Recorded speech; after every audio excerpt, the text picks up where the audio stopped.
마태복음 21장 5절을 보십니다. 너희는 시온의 딸에게 말하라. 보라, 너희 왕이 네게 오시나니 그는 온유하여 곧 나귀 새끼인 어린 순나귀 위에 타셨도다 하였더라. 아멘.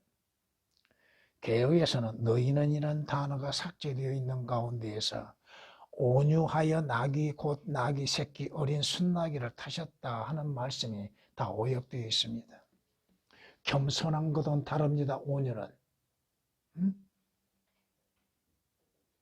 지금 예수 그리스도께서 왕으로서 탄생하셔서 왕으로서 예루살렘 성에 입성하고 계시는 모습이 구약에 예언되어져 있지만 초림에 해당되고 있지 않다고 하는 것이 문제입니다.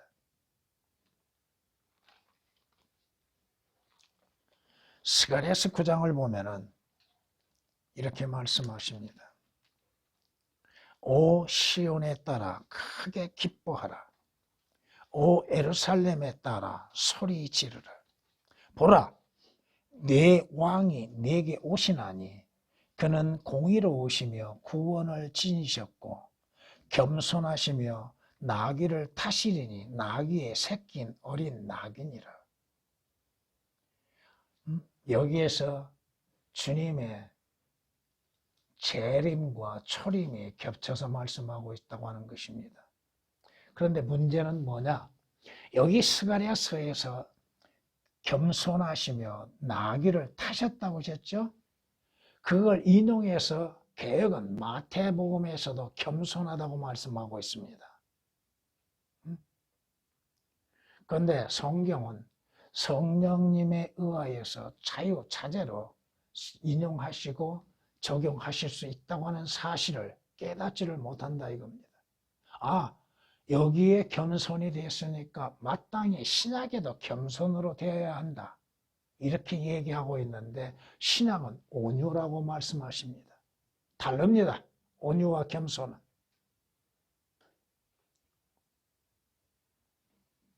물론 예수 그리스도는 겸손하신 주님이시죠. 여러분이 마태복음 11장 29절을 보시면 나는 마음이 온유하고 겸손하니라고 말씀합니다. 마음이 온유하고 겸손하니 내 멍에를 메고 내게 배우라. 주께서 분명히 겸손과 온유에 대해서 두 가지를 용어를 사용하시면서 말씀하고 있습니다. 겸손은 낮은 걸 말하여 자기 자신을 낮추는 것. 자신을 보잘것없는 존재로 낮추는 것. 예수 그리스도께서 영광의 주이시며 하나님이신 예수 그리스도께서 사람으로 나타나신 건 뭐예요? 그건 예수 그리스도의 겸손을 보여주는 것이죠. 이건 빌립보서 2장 5절 이하의 8절에 기록된 말씀들을 보면은 분명히 드러납니다. 그러나 온유라고 하는 것은 다르다 이겁니다. 온유는 일반적으로 조금은 부드러운 것들을 말하고 있어요.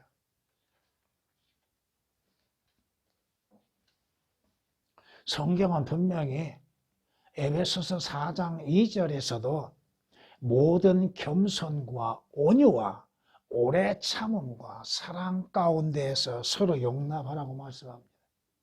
분명히 겸손과 온유는 다른 용어다 이겁니다. 물론 예수 그리스도는 겸손하시죠. 겸손은 뭐요? 자기를 자랑하지 않는 거예요. 드러내지 않는 거예요. 자기를 나타내지 않는 거예요. 온유는 그 마음의 온유함을 말하는 것이죠. 부드럽고 다정하고. 예수 그리스도는 왕으로 오셨습니다. 왕으로 오셨지만은 그분은 온유하셨습니다. 나귀 왕으로 오실 때에 예수께서 뭘 타셔야만 했을까요? 나귀 새끼 타는 건 아니에요. 초림 때에는 나귀 새끼를 타고 예루살렘에 입성하시는 모습을 보여줬지요. 그런데 예수 그리스도께서 왕으로서 예루살렘에 입성하고 계시는가? 이스라엘은 나귀 새끼 위에 타신 예수 그리스도를 왕으로서 영접하지 않았습니다.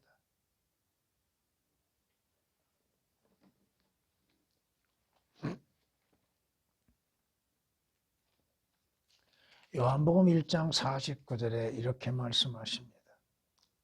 나다나엘이 대답하여 주께 말씀드리기를 랍비여 주는 하나님의 아들이시요 주는 이스라엘의 왕이십니다. 이 고백은 참다운 고백입니다.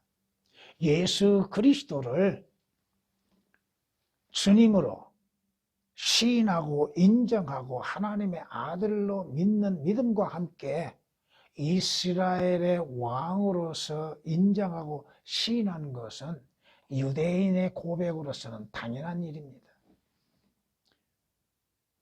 그러나 예수 그리스도를 이스라엘의 왕으로서 고백하고 대접하고 영접하는 무리가 얼마나 있냐 이거예요.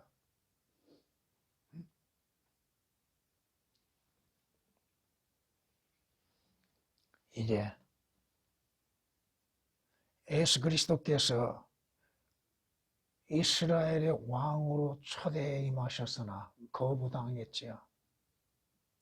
그런데 성경은 이제 예수 그리스도께서 재림하실 때에는 만왕의 왕 만주의 주님으로서 흰말을 타시고 재림하시게 될 겁니다. 나귀 새끼 타지 않습니다. 왜 나귀 새끼를 타셨습니까? 그분은 온유하시고 겸손하셨기 때문에 자신을 낮추시고 나귀 새끼를 타셨지만 만왕의 왕으로 오실 때에는 흰말을 타고 오신다 이거예요. 말 타고 오신다 이겁니다. 말은 누가 타는 거요? 옛날에.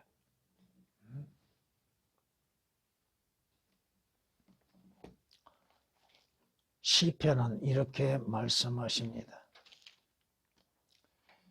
오 너희 문들아 너희 머리를 들라 너희 영원한 문들아 너희는 들어 올려질지니라. 그리하면 영광의 왕께서 들어오시리라. 이 영광의 왕이 누구이신가? 강하고 능력 있으신 주시며 전쟁에 능력 있으신 주시로다. 그 왕이 누구요? 주님이시라 이겁니다. 너희 문들아 너희 머리를 들라 너희 영원한 문들아 그것들을 들라. 그리하면 영광의 왕께서 들어오시리니 이 영광의 왕이 누구이신가? 만군의 주시니 그는 영광의 왕이시로다. 셀라.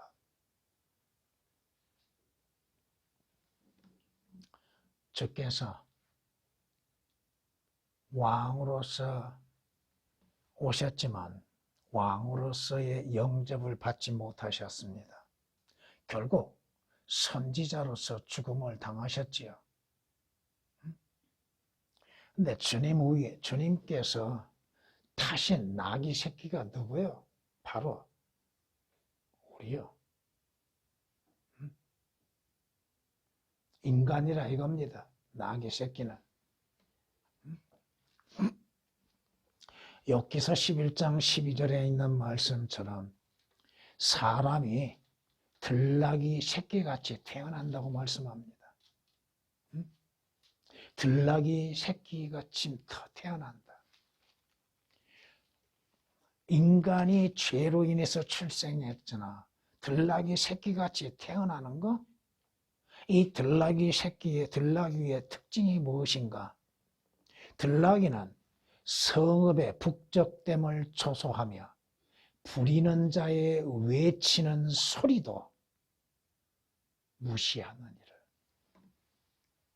들나귀로 태어난 자가 자기를 부리는 자의 음성에도 가치없이 여기고 무시하고 멸시한다 이겁니다. 하나님의 말씀에 불순종하고 멸시하는 자들이 누구예요? 인간이에요. 죄인들이에요. 응? 그렇잖아요. 인간은 들나귀 새끼와 같이 태어나서 고집이 셉니다. 응? 강박합니다. 자기 멋대로 달리려고 하고 있죠.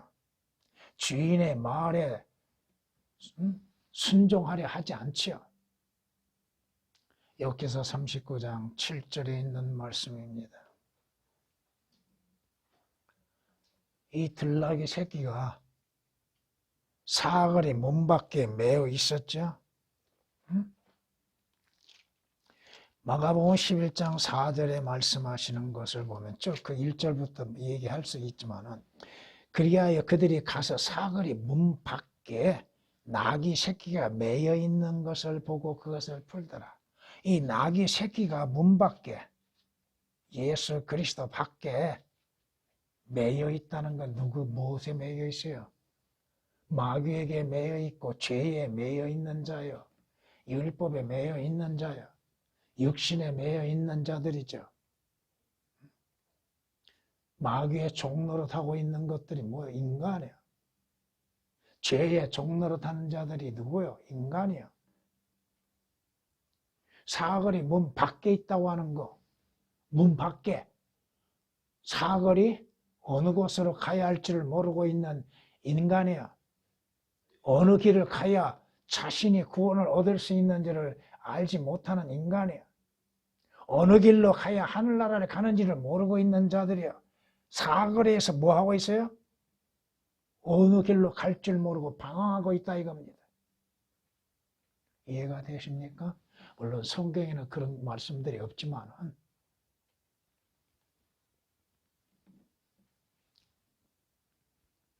이러한 들나귀 새끼를 누가 풀어줬습니까? 예수 그리스도께서 하나님의 말씀을 통해서 하나님의 보내신 자들로 하여금 자유를 선포케 하시고 예수 그리스도를 믿으라고 하며 예수 믿고 구원받으라고 외치고 있죠. 예수님께서 직접 풀어주신 건 아니잖아요. 와서 그의 종들을 보내셨고 그의 종들에게 그 줄을 풀어줄 수 있는 권세를 주셨죠. 여러분들이 매여 있는 나귀 새끼들에게 자유를 선포하고 예수 그리스도를 알리고 예수 그리스도를 믿게 함으로 인해서 그들이 자유를 얻는 것이에요. 누가 들나귀 새끼를 풀어줬느냐? 누가 들나귀 새끼의 줄을 풀어줬고 자유케 하였느냐? 예수 그리스도께서 자유케 하셨습니다. 여기서 39장 5절에 있는 말씀입니다. 너희가 그 진리를 알게 되리니 그 진리가 너희를 자유케 하리라고 말씀하시죠. 예수 그리스도를 믿어야만이 죄에서 자유를 얻게 되어지는 것이요, 종에 매여 있는 그 종, 사슬에 매여 있는 그 사슬에서 자유를 얻게 되는 것이죠. 마귀로부터 자유를 어디에서 얻어요? 누구로부터? 예수 그리스도를 믿는 믿음으로 인해서 자유를 얻게 되는 것이죠. 갈라디아서 5장 1절에 있는 말씀처럼 그러므로 예수 그리스도께서 우리를 자유케 하신 그 자유 안에 굳게 서서 다시는 종의 멍에를 매지 말라고 말씀하십니다. 물론 갈라디아서 5장에서 종의 멍에는 율법을 말하고 있습니다. 율법의 멍에서 벗어나지 못하고 있는 종교인들이 얼마나 많습니까? 예수 그리스도 안에서 자유를 얻지 못하고 있는 자들,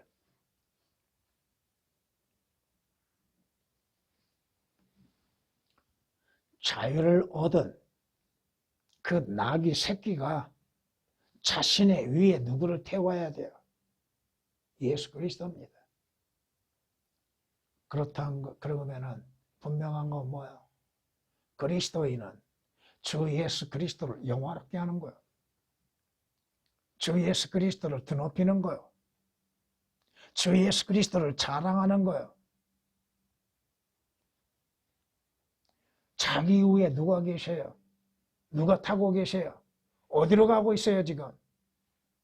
여러분은 주 예수 그리스도 어디로 가고 있어요?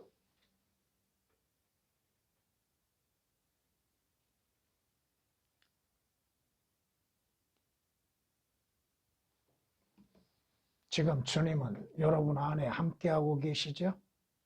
영으로서 함께하고 계시잖아요. 그런데 문제는 뭐냐? 나귀 새끼가 자기 등 위에 주님을 태우는 것이 아니라 주님 위에 자기가 서 있다는 것이 문제예요.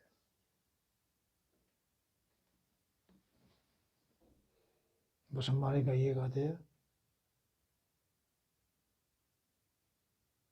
말로는 주여 주여 하면서도 주님을 자기의 종 노릇으로 부리고 있다. 종으로. 주님 이거 하십시오. 저거 하십시오. 그리스도인들이 기도하면서 왜 그런 소리를 하고 있나요? 하나님 이거 들어주셔야만 합니다. 이렇게 해주십시오. 아니잖아요. 어떻게 기도해야 돼요, 그럼? 우리는 주 예수 그리스도께서 기도하시는 것을 알고 있잖아요. 내 원대로, 내 뜻대로 하지 마옵시고 아버지의 뜻대로 하옵소서. 이러한 문제들이 있습니다. 이러한 것들이 필요합니다고 구함 속에서도 아버지의 뜻을 이루시옵소서. 내 뜻을 이룬 것이 아니에요. 우리는 주님을 모시고 가는 자들이지 우리가 주님 위에 타고 가는 자들이 아니라 이겁니다. 나귀 새끼는 예수 그리스도를 태우고 가는 것으로만, 그것으로도만 영광이야. 그것으로만 기쁨이야. 그것으로 감사할 줄 알아야 하는 거예요. 주님 등 위에 타고 가려고요? 어렸을 때는 못 모르고 등에 얻어 타지요. 자립하고 걸어갈 수 있는데도 왜 못하고 있는가?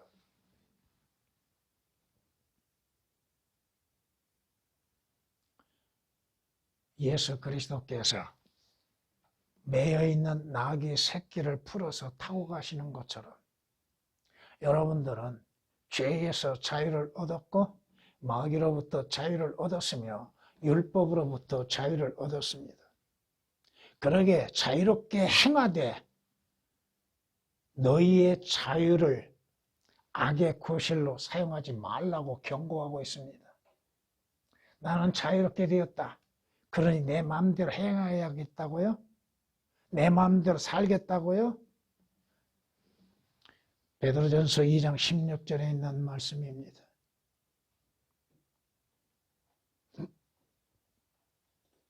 우리는 죄와 사망의 법에서 생명의 성령의 법에 의하여 자유가 이루어졌습니다. 해방이 되었습니다. 여러분은 죄에서 자유를 얻었고 사망으로부터 자유를 얻게 되었습니다. 지옥으로부터 자유를 얻게 되었습니다. 하나님의 진노의 심판에서 자유를 얻었습니다. 주 예수 그리스도로 인해서 자유롭게 된 자들은 오직 주 예수 그리스도를 올바르게 섬기는 것이 되어야 한다 이거죠. 우리가 주님 등에 타고 있는 것이 아니라 내 등 위에 주님을 태우고 이제 여러분들의 목적지까지 가야 한다 이겁니다. 그런데 성경은 이렇게 말씀하고 있음에도 온유하여 나귀 새끼, 곧 나귀 새낀 어린 순나귀 위에 타셨다 하는 것을 나귀 곧 멍에 매는 짐승의 새끼요? 성경에 틀리면 어떻게 잘못 인용하고 오역하고 있는가?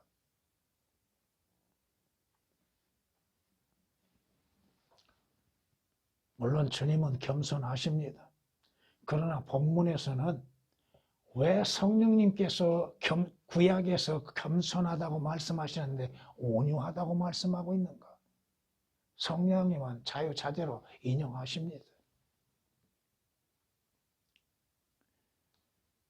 나귀 새낀 어린 순나귀 위에 멍에 매는 짐승이